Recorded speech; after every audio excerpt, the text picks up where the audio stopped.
Well, my name is Roy Howse.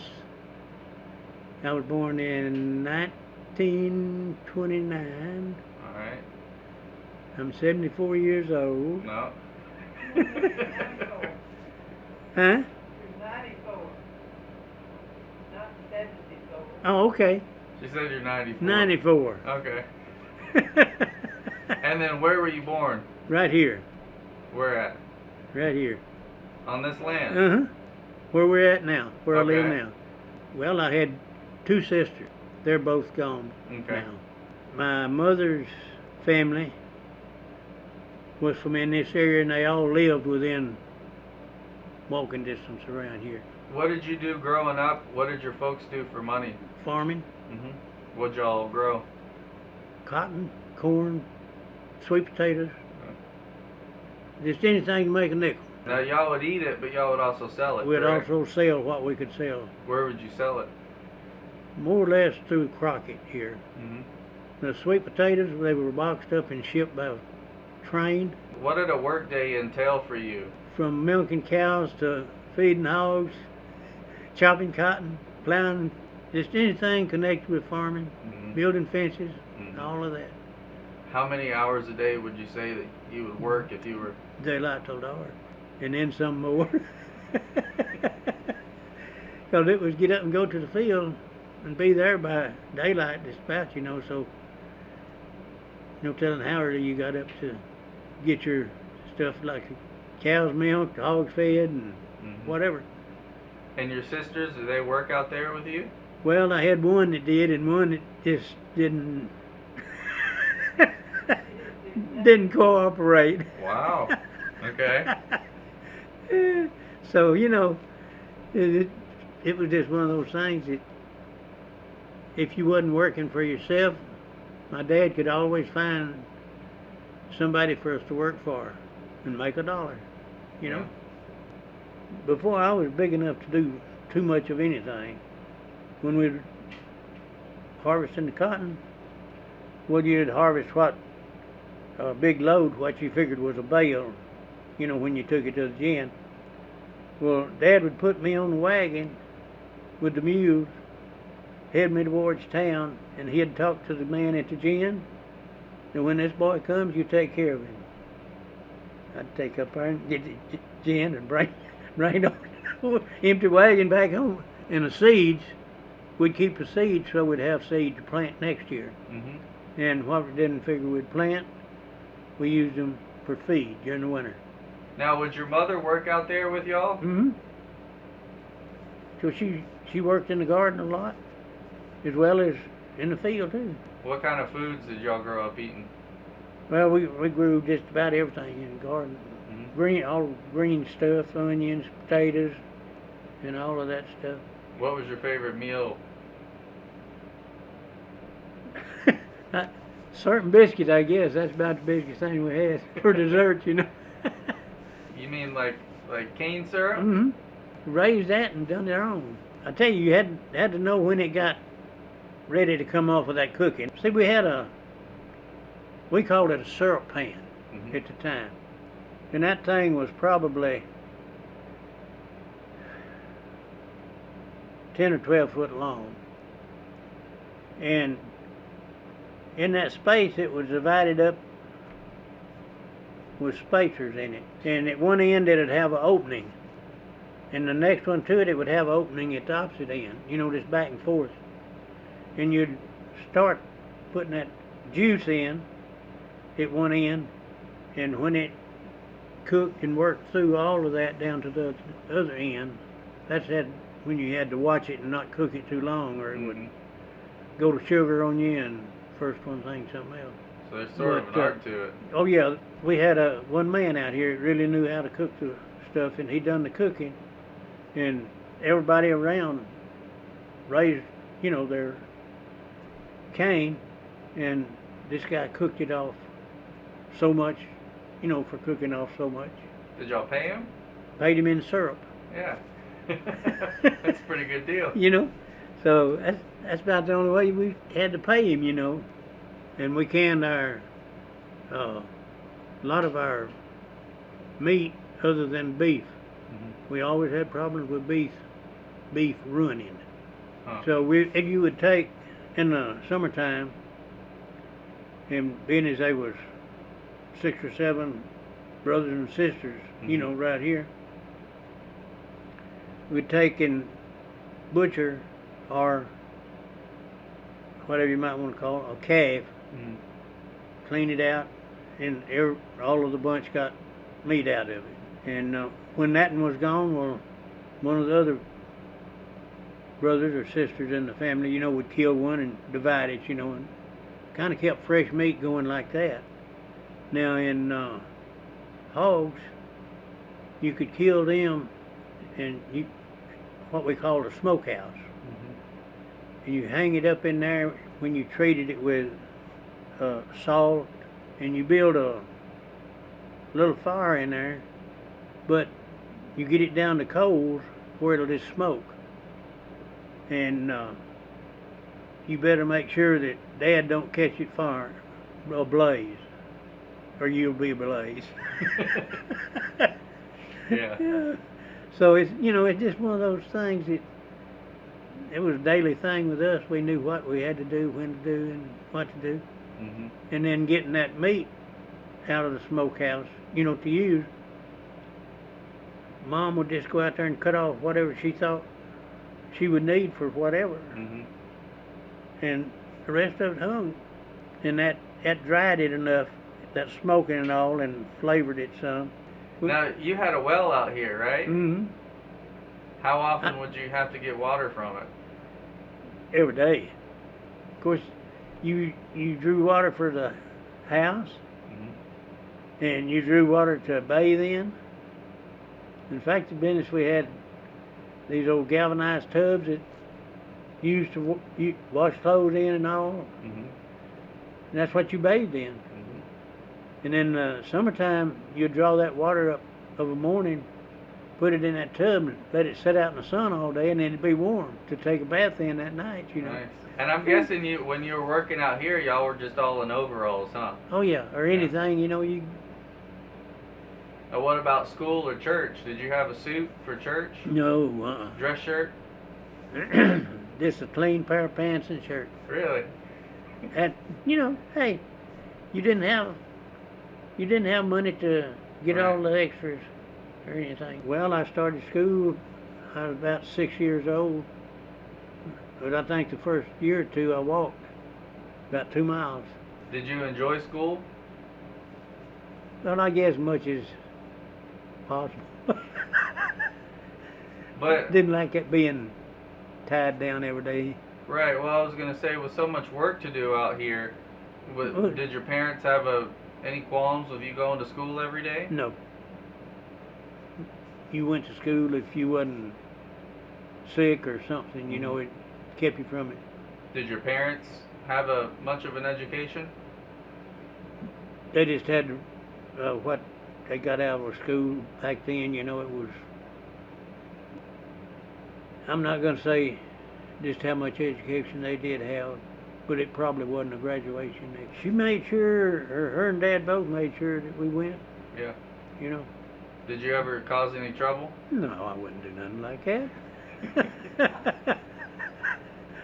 She accused me of still doing that. We really didn't have that much to do at school. Oh, you had recesses, you know, but you'd get out there and play a little baseball, or in the fall of the year or spring, we'd make kites. Then they had shrubbery around the school down there at that time, the brick school. We'd get out there and get those things in the air and tie them off on that shrubbery and just let them fly while we were back in school, you know. You'd go by there and there'd be kites everywhere. How'd you make the kites?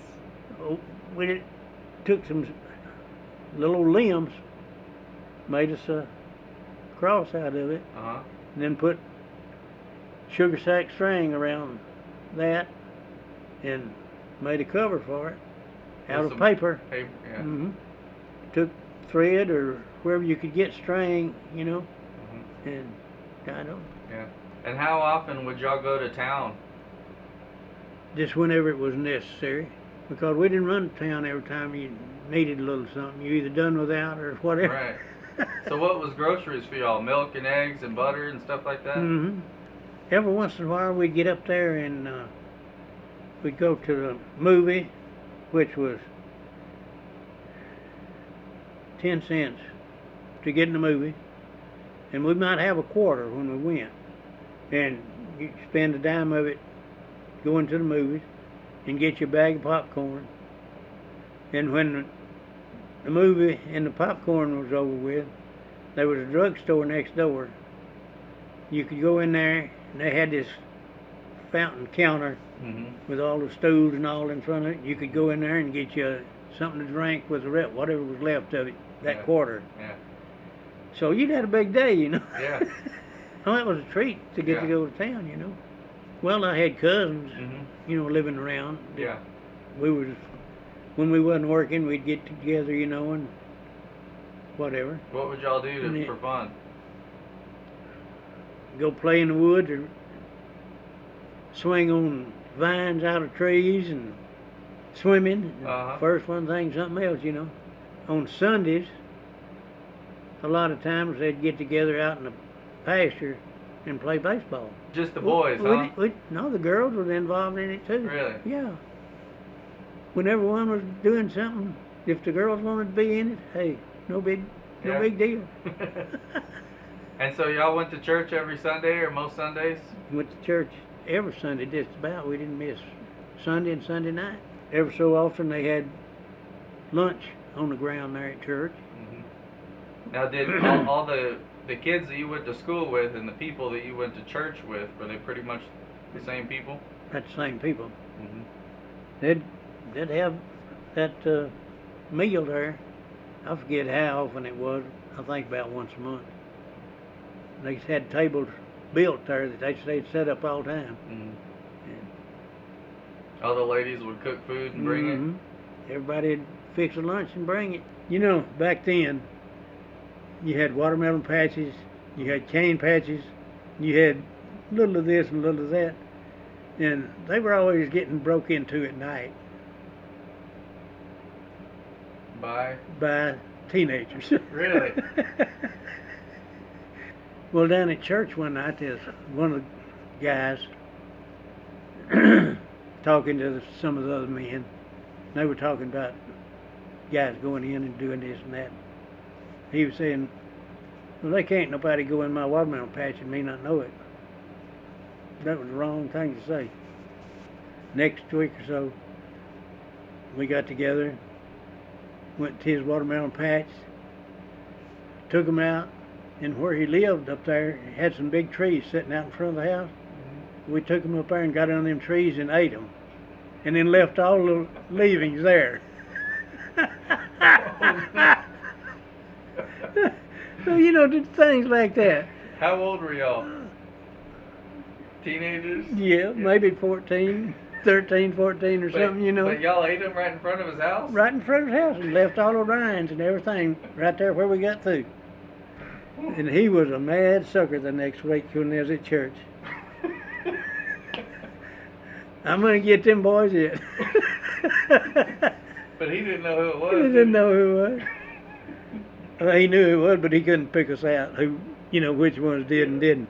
But you know, we would do that, and we didn't go in there and tear things up. We'd just go in and get a watermelon and take it out beside the road, sit down, crack it, and eat it. Yeah. Or go in a cane patch and get, you know, in the fall of the year and get cane, take it out and chew it. And stuff like that. Right. During the time I was in high school, we were going from here to Lovelady. Well, I don't remember just what year, but in that time it was going out there. We had a bus driver hit the bottle all the time. And then he got to where you couldn't depend on him being there to bring us home at night. So one afternoon, he wasn't there, and I went to the superintendent and told him, you know, I said, we don't have a driver again today. He said, well, let's see if we can't fix that up a little. He said, you feel like you know enough about driving to drive that bus? I said, yeah, I can drive it. And so I drove it home that day, but he had to talk to all the rest of the kids on there. And he told them, he said, now, this is what's going to happen, and if Roy has a problem, he's coming to me, and then I'm coming to you. He got together with the school superintendents from here at Pearson Chapel. I don't know how they pulled a shenanigan, but I started driving bus. How old were you? About 16. Did they pay you anything? Yeah, it paid me, and went to school. What did you do with any money that you earned? Well, then I was getting to go out with the girls a little more, because I had $1. Yeah. What, would you take them to the movies? We'd go to the movie, you know, or soda shop? Yeah. just get out for a little bit, you know. Right. But well, back then, I guess one of the big things to be able to go on a date was you had to have transportation. yeah, well, see, Dad had bought a car and brought up here after he went to Houston and went to work, where Mom and I would have transportation to get where we needed to go. But the year he went to Houston, he had a crop started, and I finished that crop by myself and went to school. So, you know, I had a full-time job there, for sure. Well, y'all didn't have a telephone, did you? No. Well, how would you arrange a date? From school. Yeah. Now, was this always the sort of thing where you had to spend some time with the parents before you were able to go out? No, not really. They already knew you, I guess? Well, you know, it was some of the girls out in here, and everybody knew everybody. So there wasn't no problem there, they thought. Right? Yeah. The ag teacher in Lovelady, Glover LaRue was his name. He was a real nice guy. He would take, there wasn't but 3 or 4 of us in the class for ag, and he would take us out to different places. So he was always going out and checking cows and hogs, and the first one thing, something else for different people, you know, around in the county. And we would go out and do that during a ag class, and that way we learned more about what to do and how to do with whatever was wrong with the animals or whatever, you know. Well, we went to the rodeo in Houston one year, and you know, it was always in January, February, long in there. And he had an old truck, the teacher did.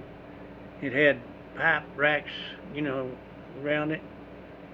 We took and put tarps around that thing there. And we went to the rodeo in that thing, and it was cold, man. It was bad weather. But it didn't make us any difference. You know, we was going somewhere, and we fixed it up and went. So were you pretty excited to see a big city, you know? Oh yeah, man. You didn't know what to do about all that going on down there. Yeah. What was surprising to you when you first saw all that? How everybody was getting around, and you know, everything, where they're all from. And see, we were just downtown, went up downtown. When, you know, you saw all them stores, but that didn't, you knew they was there, but it didn't really, I guess, ring a bell of what was happening, you know. But they were just people everywhere. And anything I guess you thought. Since you can remember, Crockett at the square, they always had electricity, didn't they? So far as I can remember. And then, when did y'all get electricity out here? About 42 or 3. Was it something that y'all were anticipating for a while? People were talking like, hey, it's about to come out to y'all, kind of a thing? Well, it came up a few years, you know, before, but it was a while getting around. Were people excited about that? Yeah. Didn't have to fool with them. Yeah. But you had, well, here we had one light in each room come out of the ceiling, and it had one bulb in it. Well, that was a whole lot better than that, but it's still, you know, but we felt uptown when we got that. Yeah. Do you remember Pearl Harbor? Yeah, I remember that, or hearing when it happened, Mm-hmm. and we were visiting, a bunch of us down at one of my uncle's houses between here and 1280 down there, and one of my uncles, the other uncle had a radio run off a car battery, but he didn't use it very much except on Saturday nights when the Grand Ole Opry came on, and everybody would gang up around and had desserts or whatever Neighbors and would come over? listen to the Grand Ole Opry. Really? Yeah, but that's how we found out about the war Mm-hmm. starting, December 7th. Well, you were 12. That sort of thing wasn't really on your mind. No, that getting out and playing was more or less on my mind, Right. Well, we had all the stamps. You had to have stamps to buy anything, might say, and you'd try to accumulate a stamp every place you could find an extra one, Mm-hmm. and all. And that was kind of a hard situation, What do you remember that they were rationing? Sugar was one of them, right? Sugar, gasoline, and I don't remember just what else, but there was Mm-hmm. different kinds of stamps you had to have to get stuff with. Do you remember the end of the war? Nothing more than it was a lot of racket going on, and all at the end of the war. What do you mean? Celebrating, I Yeah. guess you would call it. Like what? Just everybody getting together and having maybe lunch or something, Uh-huh. We didn't have anywhere really to go to do much. We couldn't afford it. Right. So what was your mindset about what you were going to do after you finished school? Well, I guess really hadn't really made up my mind what I was going to do. So when I got out of school, I went to Houston, and Mom and I moved down there and got us a place with Dad and everything, and I went to work down there Doing what? in a steel fabrication shop, Mm-hmm. and I worked there for 38 years. Were you kind of surprised to get drafted? Well, I had registered for draft up here before I left up here. I got stuff from them that I was drafted and all, and I left down there to go to San Antonio in January of '51. So what was your reaction? What were you thinking about going over there? Golly, what am I going to do now? Yeah. But we left San Antonio and we went to Fort Bragg, North Carolina for our basic training. And that's where the 82nd Airborne was stationed. And that's where we did our training with the 82nd Airborne. We had 16 weeks of that. And they went through and interviewed all of us at the end of it, trying to get us to enlist in the Airborne. And I told them, I said, I'll never make the Airborne. They said, why? I said, you think I'm going to jump out of a good plane up there? Yeah. I said, going to have to be something wrong with it when I jump out of it. They said, well, you'll go to Korea. I said, well, I guess I'll just have to go to Korea because I'm still not going to jump out of that plane. Oh, so Korea was the alternative Uh-huh. to being in a plane. That's what they laid you on, trying to get you to volunteer. Well, how was basic for you? Well, it was tough. Now they really put you through the mill, Mm-hmm. and our sergeant we had, platoon sergeant, I swore me and him ever got together off the base, we'd have a problem. But after I got overseas, I could see all the stuff they put us through was, they were doing the right thing. Mm. Let me put it that way. Just to toughen you up? Toughen you up. Mm-hmm. Yeah. We had a bunch of people from Texas in the barracks that we were in, and a bunch of them from the north. Mm-hmm. Yankees. Every night, they fought the war over, What do you mean? the Civil War. Really?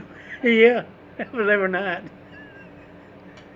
Somebody'd start it and it'd just go everywhere from there, you know. Everybody'd get involved in it, you know. So, Oh man, you wouldn't believe all the people you had that they'd just get in it to be in it, you know. It wouldn't just something to argue with, you know. Oh. did you ever take part in those? Well, I got my little word in every once in a while. What'd you say? Don't tell him now. I might not care to repeat it. But like I say, it was every night. Did y'all call them Yankees? Oh yeah. Like just every day sort of a thing? Yeah. Really? Uh-huh. What did they call y'all? They don't. I can't repeat all of it. Oh, but I tell you, it was a problem. Yeah. And like I say, that was every night. It didn't make no difference what. Whenever we got through with basic training, we went to Fort Benning, Georgia, Mhm. and went to a sound ranging school for about 12 weeks. And from that time, we left to go to Korea. It was what we had to run was recording machines. And you had to have two of them work together, tied together to work them. Out in front of those, you had to find you a fairly flat space. You set up 3 microphones in a certain way and so many feet apart, and then you run a cable from there back to the main control recorder. Mhm. And then the second recorder was set up off to one side of you, however far you needed to get out there a piece. And it was hooked up to the main recorder to where you could work that one from the main recorder. Mhm. And you had to work the two together to pinpoint. So what it was doing was setting up, and it was when it worked and you got a muzzle blast off of some type of a gun or whatever, you stopped that machine. This one would stop both of them at the same time, and then you took both of them and you had to work stuff on it to find out where that azimuth from that was going to go out here Mhm. off of those Mhm. microphones, and wherever it pinpointed, that's where that item was at. Whether it was an artillery, machine gun, rifle, or whatever. So this was for the purpose of locating the enemy. Mm-hmm. Yeah. So And then whenever we got that pinpointed, we had a phone that we called Mhm. and passed that on to them, Mhm. and then they would send it to whatever they thought needed to be to knock that out. They flew us to Oakland, California, and we stayed there about a week till we got on a boat for Korea. Were you- Went to Japan to start with. Okay. Were you scared at all? Well, I guess I was scared in a way, but I really didn't, let it get to me too much.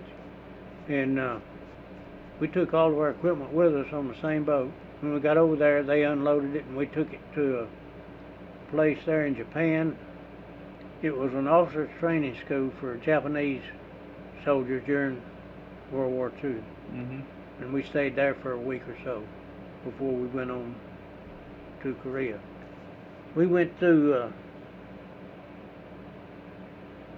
one of the places that was bombed with the atomic bomb. Which city? There was Hiroshima and Nagasaki. Hiroshima. And it was still just skeletons of buildings. What had y'all going out that way? We went on a train to where we were leaving to go to Korea. Okay, and y'all just passed through We Hiroshima?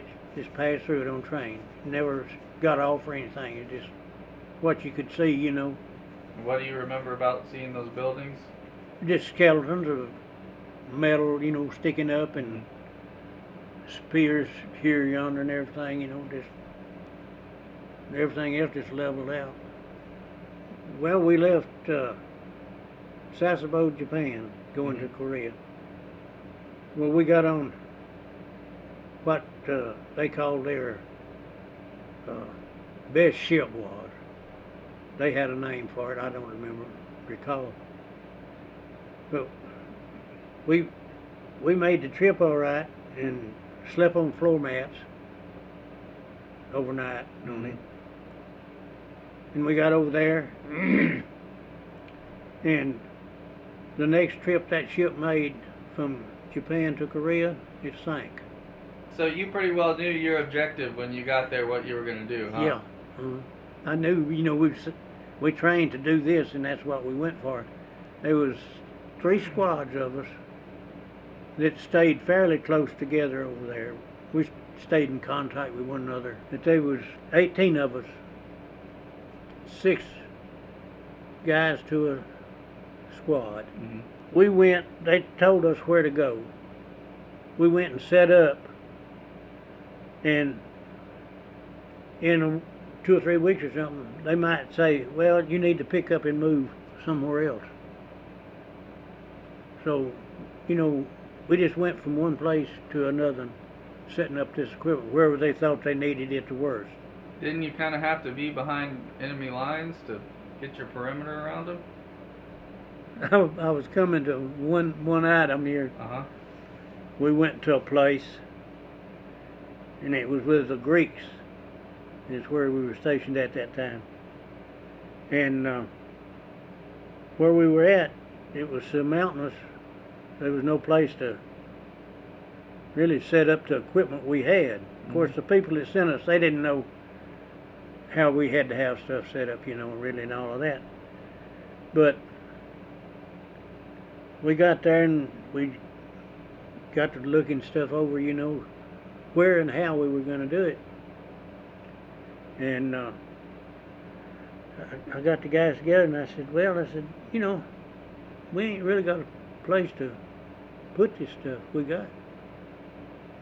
So I said, that means somebody's going to have to cross over. And I said, you know what that means? Well, I was in charge of the squad, so I decided to do it. I was scared to death. Yeah. But, hey, I made it. Set all the stuff up and run a line back to our equipment. So you didn't know where the enemy was at the time? No. Exactly? And what did you have to do to get over there? Be real careful. Were you on foot? Yeah. The equipment I had to tote over there. And how far behind enemy lines did you have to walk all that? Oh, it's probably 100 yards. Was it heavily wooded where you felt like you might be able to, sneak back without there was shrubbery-like stuff, brush around there. There wasn't no real tall trees or anything. Biggest part of them was already blown apart and from bombing and everything. I'm guessing you had your rifle with you when you crossed, didn't you? I really didn't have room to have a rifle with me with the equipment I had. If I run into trouble, I was just in trouble. What it amounted to, Now, was that the only time that you had to go behind enemy That's lines? the only time. Yeah. Well, I say the only place, let me put it that way. Because I went back every so many days and checked the equipment to make sure it was still where I put it, and we were still operating all right. But I had to check it every few days. Well, when you said that to your guys, could you kind of sense that they didn't want to go? So in your mind, I knew they didn't. Yeah. God knows I didn't want to go. Yeah. But it's just, hey, you got to do what you got to do. Right. But I guess since you were the senior over them, you decided. I figured that was kind of chicken, I guess you might call it, if I didn't kind of take and do it. But I managed to get the stuff over and get it hooked up. And got back up and we got it all hooked up, set up, and stayed there for about 3 months. So how often would y'all move around when y'all were setting this stuff up? Well, like I say, that we was there at that place about 3 months, and it might be a month or so, and they'd say, well, we need y'all at such and such.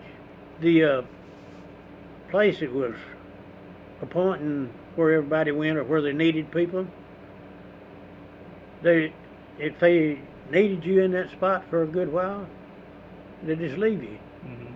But if they needed something over here they thought worse than what you had here, or what they had, they'd pick you up and move you over here. And you just go in and get with the officer in charge and tell him who you were and who sent you and whatever, and what you needed to do, and where would be our best place to try to set up from what I'm talking to you about. But did you work with the Greeks more than the Americans even? Well, there wasn't any Americans there. It was a Greek battalion. Okay. It was all Greeks. They even got me writing a Greek girl. I learned to speak a little bit of Greek, but you know, it's all gone now. But those Greeks that we were in, they were a fighting bunch of people, I guarantee you. They went out on patrol every night. Wow. Some of them did.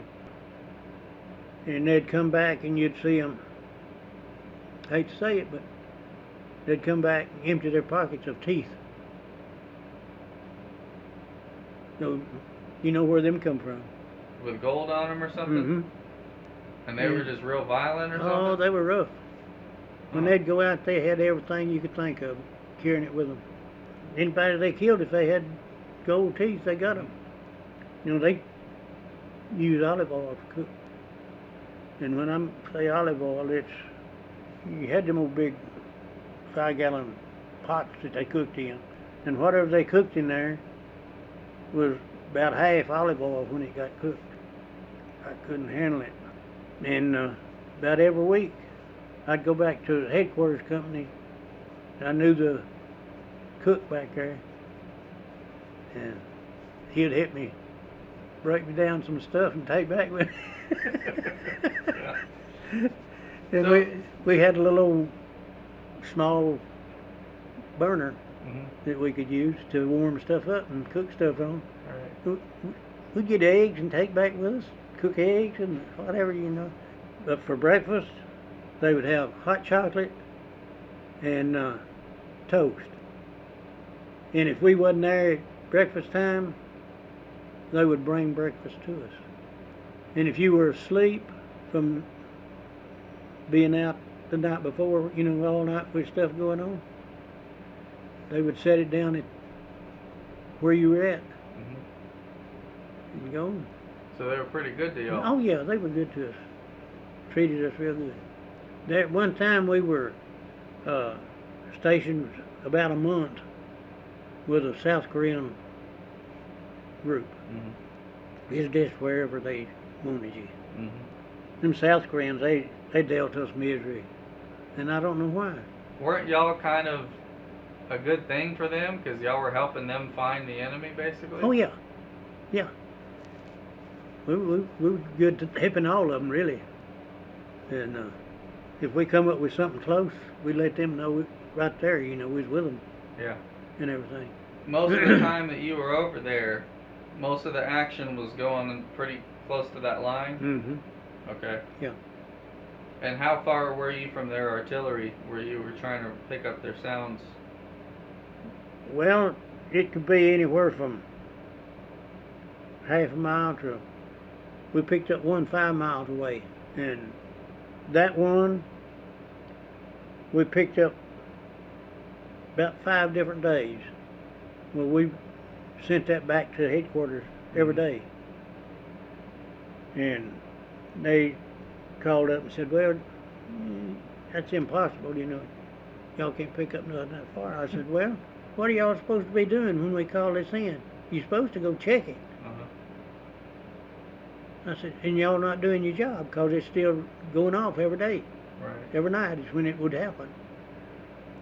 I guess I ticked them off enough. I wasn't real easy about it. And They went up there, and the next day they called us, and they said,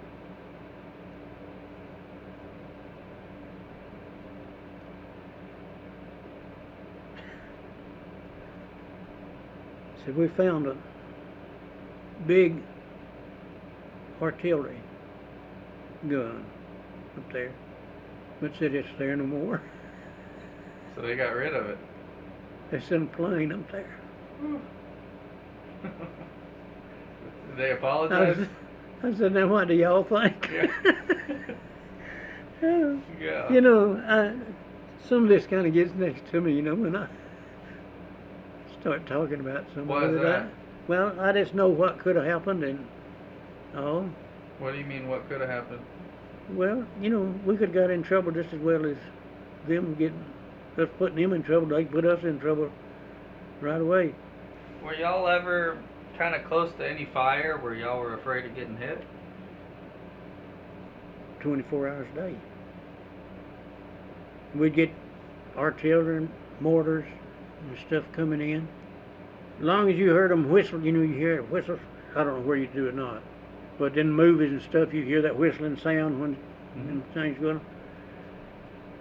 As long as you hear that, you feel pretty good. It's that you don't hear. So you don't know what's coming or at any time, you know. Right. Yeah, you need to be where you can drop in a hole or whatever. And you know, we've had over there our own artillery would fall in on you. Those shells, a lot of them have powder bags that are in them or attached to them to make them send so far. And if they come up short of powder, they're going to fall short of where they're supposed to go. And that's when we would get in trouble there. And there one time there's a guy off on the piece from us over there, and he got shrapnel from one. When I sat around, I tried to sit on the edge of a hole. Yeah. Was it the enemy kind of just blindly shooting at you, or Well, was it mostly artillery? A lot of it was mostly grenades, or mostly artillery and mortars. But we were stationed in one place that we were sitting like here, and there's a set of tanks sitting right above us up, you know, on the mountain higher than we were. And we could look across the valley, and you could see where whoever that was over there was entrenched, where they'd dug out around and had a trench around where they could travel around that, because you could see where fresh dirt had been thrown over.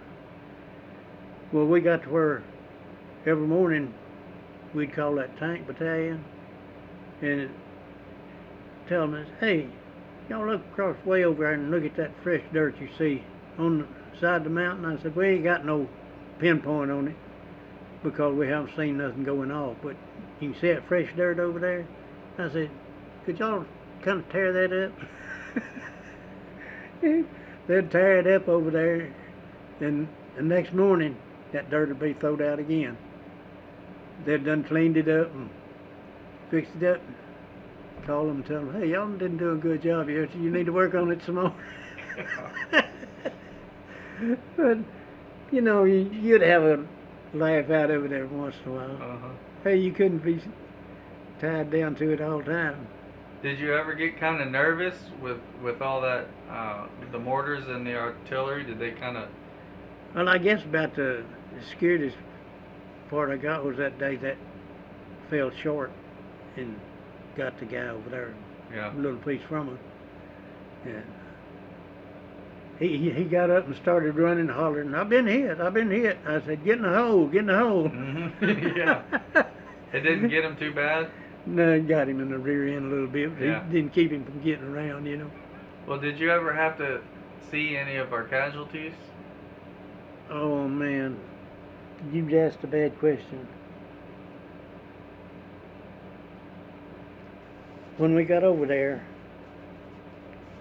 and they started moving us into area getting us ready to go up on the front. Well, when they started taking us on up to put us out wherever they wanted us to be, them trucks driving along the road, and you'd see dead soldiers laying all along that road where they had brought them out to be picked up. Your guys? Mm-hmm. That's when things started Kind of got real. getting the real thing, you know. But just one of those things, but Did you? that kind of got to me. So you weren't able to just brush that off? No, Yeah. or to me, I couldn't do it that way.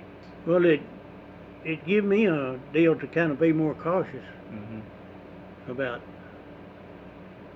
you know, getting around, moving around, and all. I guess you spent a lot of days really thinking, okay, I gotta survive another 6 months. I gotta survive another 4 months. Was it that intense to you?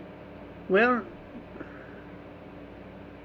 not really, but you know, you had, or I did, to think about those other guys that was with me, those other 5 guys. Mm-hmm. You know, I got to kind of see after them as well as myself. Mm-hmm. I can't just think, well, oh, Roy, you know, this, that, and that. It's got to be all of us. Were you pretty close to your squad? Oh, yeah. That's family, man. Mm-hmm.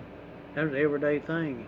Did y'all ever And- fight? No, nothing like that. Mm-hmm. We didn't get that angry or mad at anybody, you know. Mm-hmm.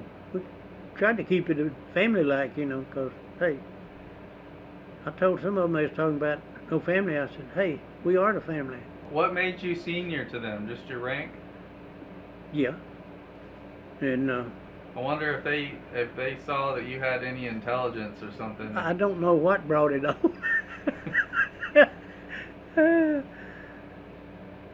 Mom got down on the... I couldn't get her up, so I called 911. And this guys come out here, and they got to looking around. They seen them pictures and all up there, and they asked them questions, you know, and all. Well, how did you get to be a sergeant no longer than you was in there, you say? I said, well, that's a good question. I said, probably just in the right place at the right time. Yeah. How many years were you in Korea? I was in Korea a year. But see, I was in the service 2 years, Uh-huh. or really 19 months. If you were drafted for 2 years and served time in Korea, you got 3 months off of that 24 months. Mm-hmm. So you were assigned those guys to help you do your job. And I had 2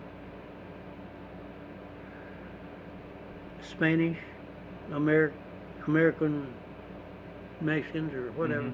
that were in the service, and you couldn't ask for 2 better guys. And there at one time we were out running around after I got out, and we'd been married, and our kids was all raised.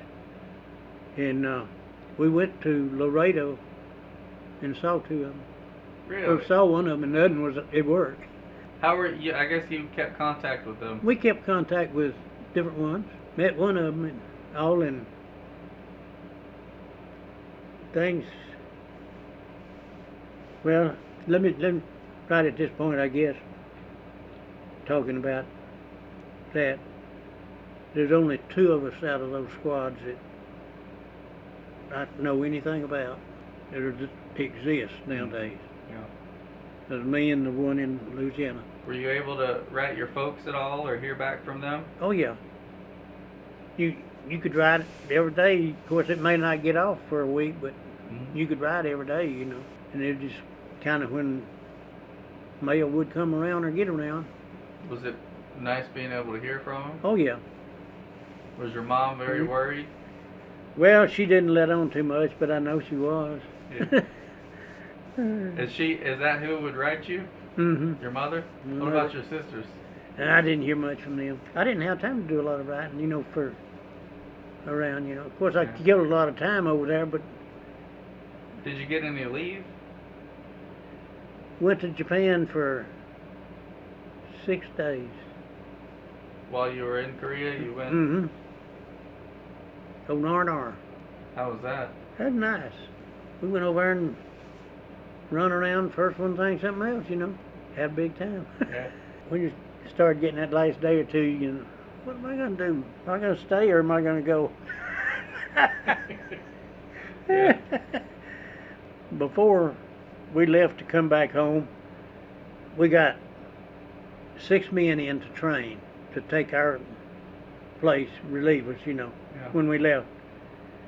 Well, things started feeling a little more upside, you know. Mhm. You could think, well, maybe I'm going to make it. Mm-hmm. So how did you feel when you handed it off to that new group? Was it? Oh, man, that was a relief on my mind. I kind of figured then I was fixing to go, maybe. Yeah. So how'd y'all get back home? We flew home, from California. We got back from Korea to Japan to Sasebo, place where we went in when we went over there. Mm-hmm. And we was there for, I don't know, a week or so, till that boat got ready to leave from there to the States.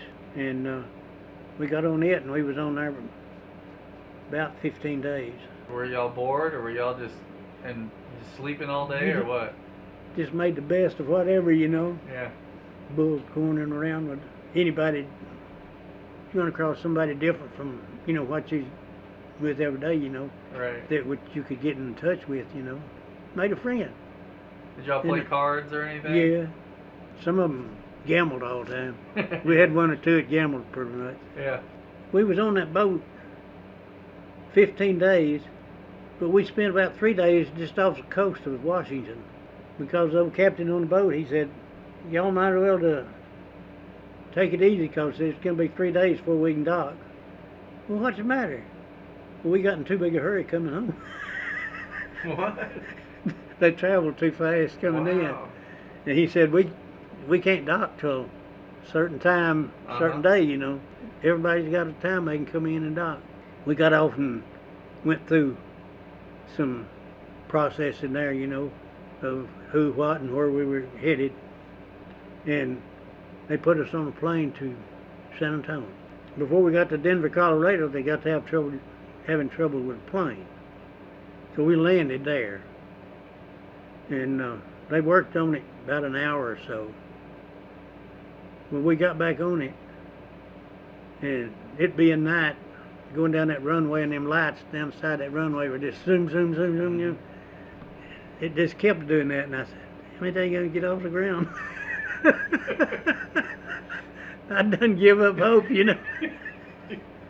But it did. And then we got on in San Antonio about daylight. Well, how did it feel getting back on American soil? Oh man, over then? that felt good. It made you feel like you'd accomplished a little bit on getting back, you know, Yeah, and yeah. getting towards home. We left San Antonio the same day. Got paperwork and all, and I had 42 days, or maybe it was 52, to serve, left to serve, till I would be discharged. And I tried to get them to leave me over there, you know, because that'd be close to Houston, you know, like Right. back and forth if I wanted to. No, we ain't going to leave you. Whatever, we're going to send you to Fort Sill, Oklahoma. I left there and went home for 10 days. How was that? Yeah, Seeing your that folks was, again. that was nice seeing them. Yeah.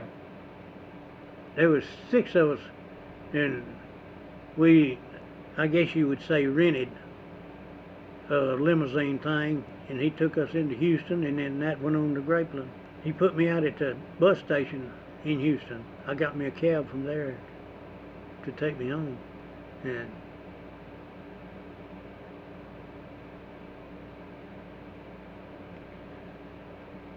Mom went kind of crazy. She didn't know it was coming.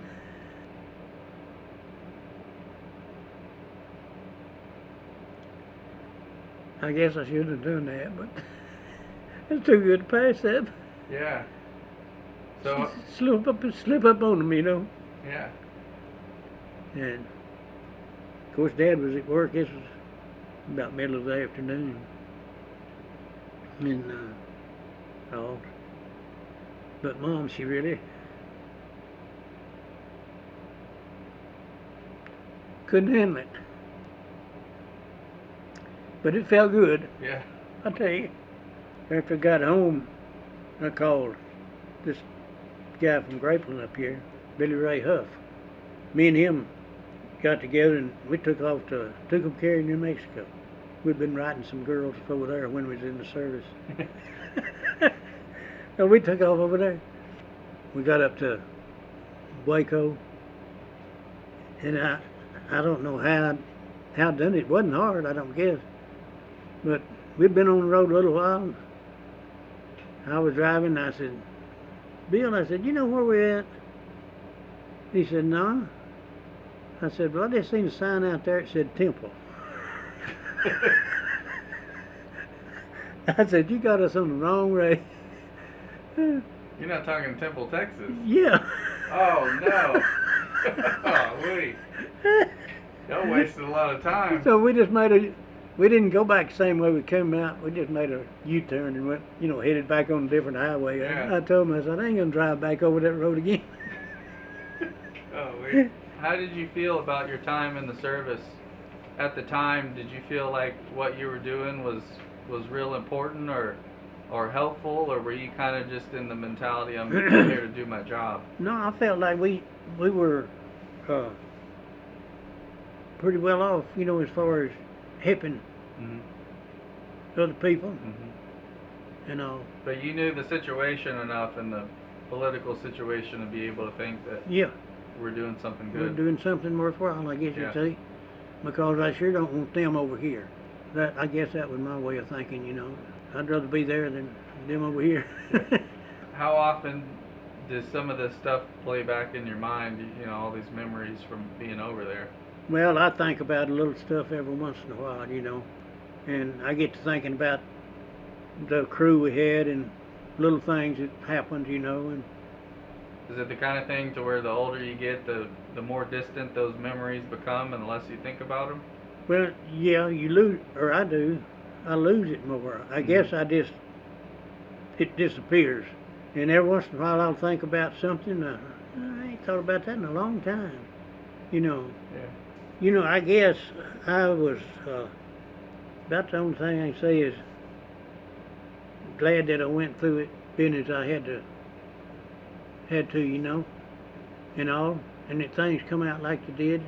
And people and guys that I met, I really appreciate all of that.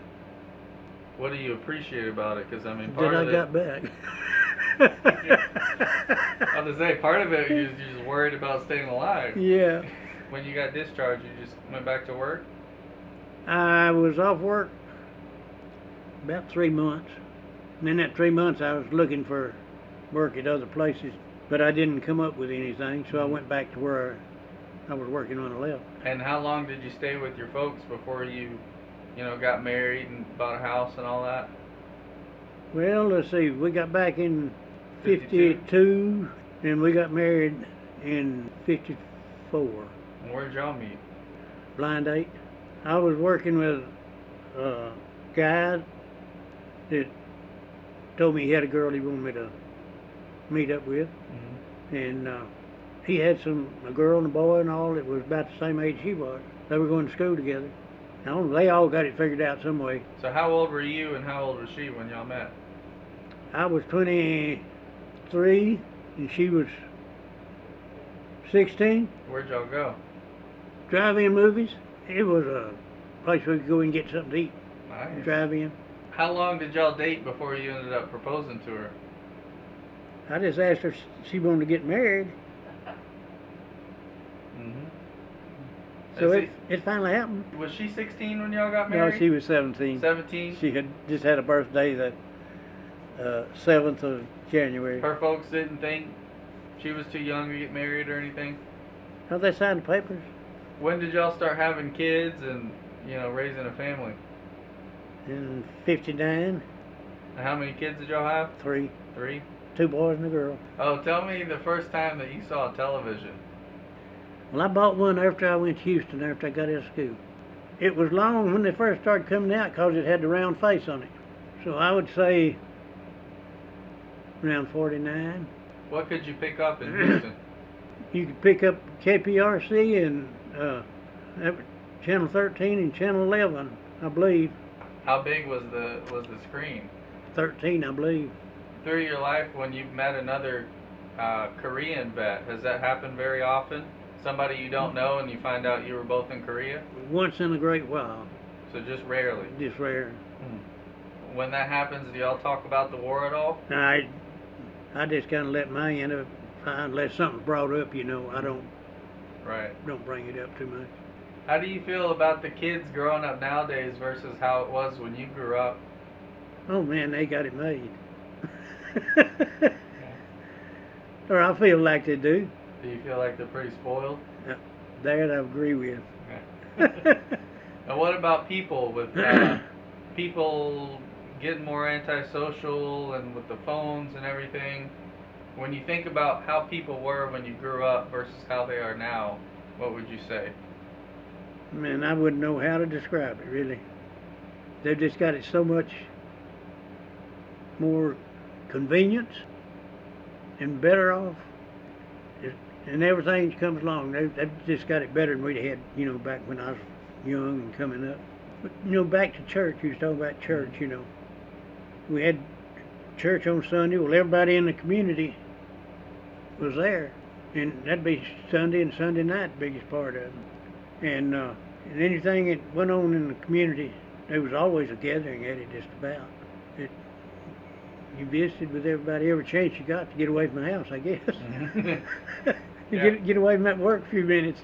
How's retired life, and not just retired life, but being in your 90s?